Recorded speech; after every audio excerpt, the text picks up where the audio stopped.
"That screeching again. Is she torturing cats out there?" George Henderson grumbled, rattling the window pane as he slammed it shut. Why that girl insisted on sawing away on that infernal violin right under his nose, day after day. What possible reason could she have? George sank back into his worn armchair. The floral pattern faded like his patience. Silence. Blessed silence. Now that the window muffled the sound to a dull whine. Retirement wasn't golden. It was beige. And quiet, mostly, except for her. Maya, the little black girl who'd moved in across the street 3 months ago with her mother, and, apparently, a grandmother who never seemed to emerge from the house. Maya couldn't have been more than 10 or 11. Bright smile, boundless energy, and that cursed violin.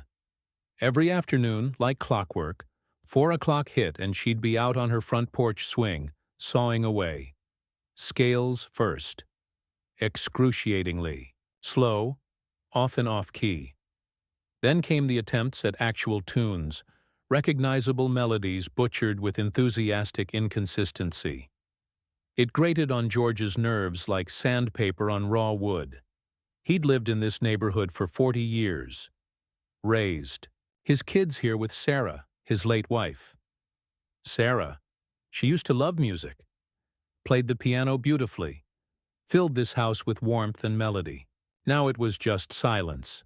Dust motes dancing in the afternoon sunbeams, and George's own grumpy thoughts. Until 4 o'clock. Then came the violin. Noise, he called it. An assault on the peace he felt he'd earned after a lifetime working. Construction, followed by 10 years driving cross-country trucks after the kids left home. He missed Sarah terribly. Missed the easy rhythm of their life together. This new noise, this disruption, felt like a personal affront. He'd complained. "Of course," muttered darkly to himself. Glared across the street whenever Maya or her mother, a tired-looking woman named Lena, were outside. He'd even considered calling the homeowners association, but the thought of the paperwork, the meetings, it exhausted him just thinking about it. Easier to just slam the window and stew. Today felt worse somehow. The scraping sounds seemed louder, more persistent. George paced his living room, the floorboards creaking under his weight. He peered through the blinds. There she was. Pigtails bouncing, foot tapping, brow furrowed in concentration as she navigated a particularly difficult passage. Completely oblivious to the torment she was inflicting. Why the porch? Why not inside? Didn't they have walls? Didn't her mother care about the neighbors? He'd seen Lena come and go, working long hours judging by her nurse's scrubs. Maybe she wasn't home to stop the racket. Or maybe, George thought darkly, they just didn't care. He watched Maya struggle with a note, her bow skittering across. The strings. She sighed dramatically, then took a deep breath and tried again. There was a strange intensity about her practice. Not just idle play. It looked important. But the sound. It set his teeth on edge. He couldn't stand it another minute. Enough was enough. He shoved open his front door, letting the screen door bang behind him, and marched across his lawn, fueled by righteous indignation. He stopped at the edge of Maya's yard, feet planted firmly, arms crossed. "Hey!" he barked, his voice rusty. "From disuse." Maya jumped, startled, the violin screeching in protest as her bow flew sideways. Her eyes widened, looking up at him. Not with defiance, as he'd expected, but with a flicker of apprehension. "Yes, Mr. Henderson," she asked politely, lowering the violin slowly. Her voice was soft, much quieter than her music. "Do you have to make that racket out here every single day?" George demanded, gesturing vaguely at the instrument. "It's disturbing the peace. Go inside." Maya visibly shrank back a little, clutching the violin protectively. I'm sorry if I'm bothering you, Mr. Henderson," she said, her politeness infuriating him further. "But I can't practice inside right now." "Can't?" George scoffed. "Why not? Don't have rooms in that house?" Maya looked down at her worn sneakers, then back up at him, her expression earnest. "My Grandma Vivian is inside," she explained quietly. She's She's not feeling well. She gets terrible headaches, and the sound, it bounces too much inside. It hurts her ears.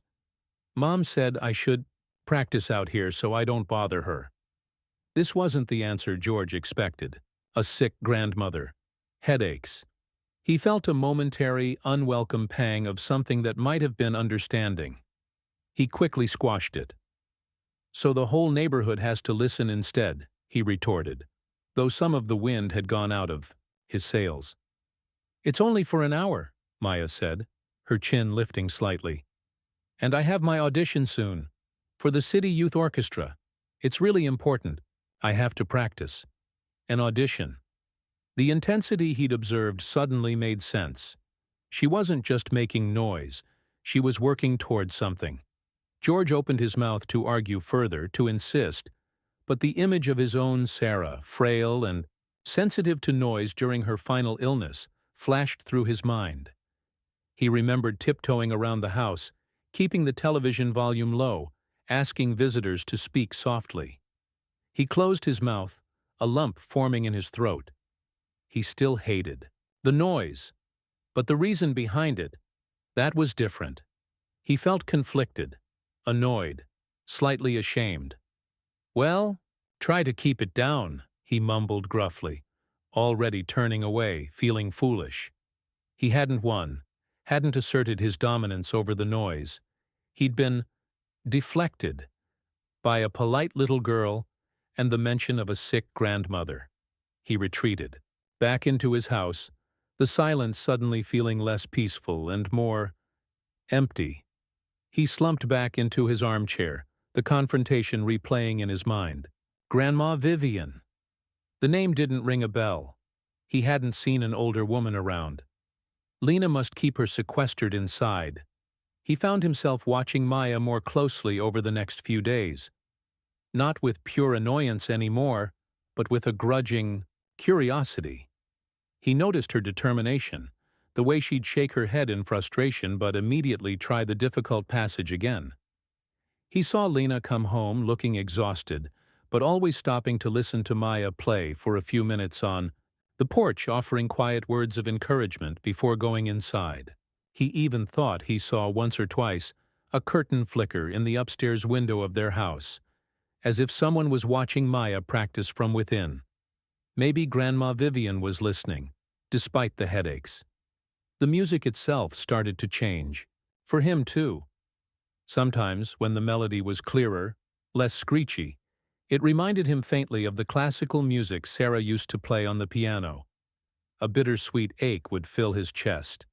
He still found the scales irritating, but the emerging tunes sometimes held a surprising beauty, a fragile hopefulness that resonated in the quiet afternoon air. He started leaving his window open a crack, just enough to hear without being overwhelmed. He told himself it was just to monitor the volume. But really? He wasn't so sure anymore. One particularly hot afternoon, Maya was struggling, sweat beading on her forehead. Her playing grew increasingly erratic, frustrated.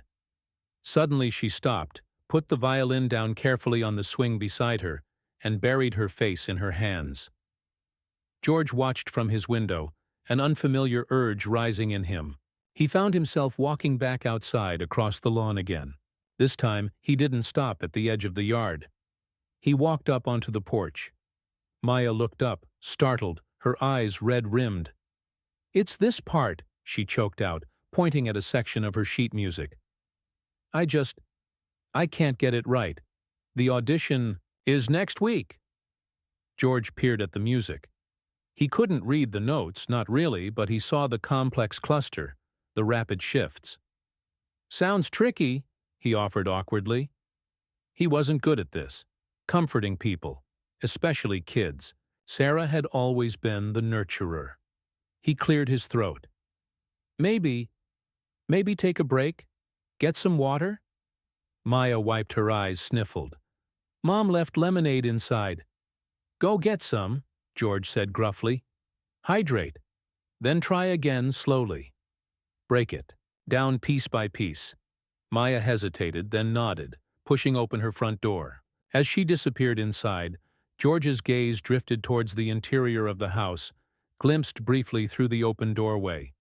Neat, tidy, pictures on a small table in the hallway, and on the mantel above a fireplace he hadn't known was there. A collection of framed photographs. His eyes snagged on one in particular. Faded black and white. A group photo. Young people, laughing, standing outside an old community center building he vaguely recognized from decades ago. His breath caught in his chest. He leaned forward slightly, squinting. There were several faces he didn't know, but two he knew instantly. A younger version of himself, skinny, awkward, hair flopping in his eyes. And beside him, her arm linked through his, radiant, beautiful.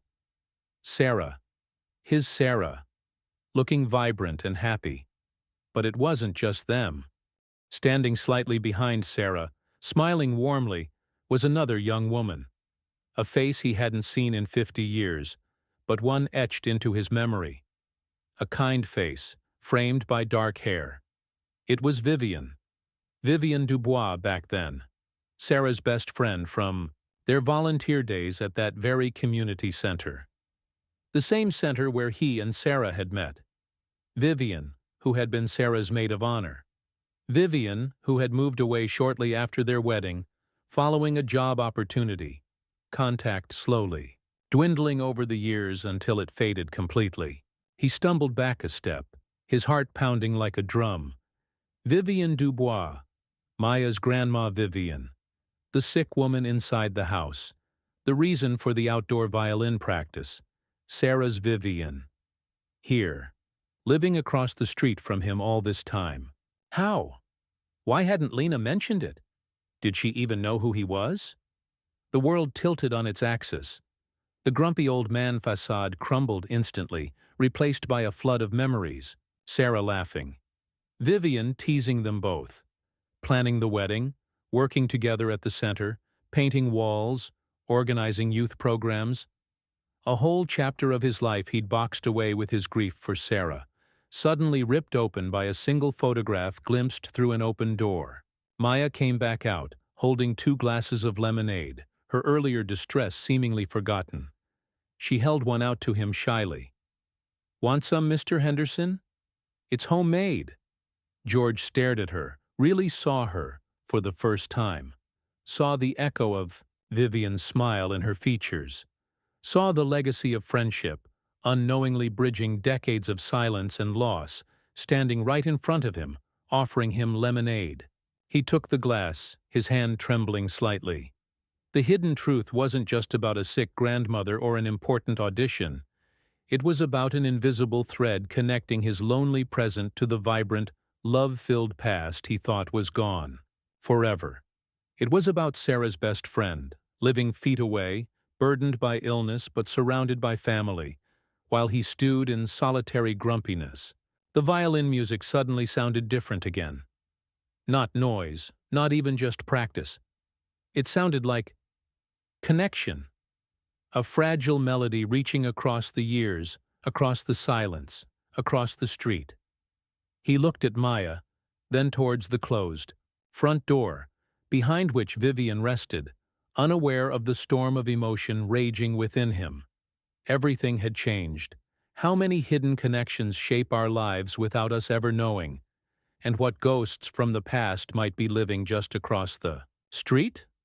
Drop your theory in the comments and subscribe for more stories where the truth is closer than you think.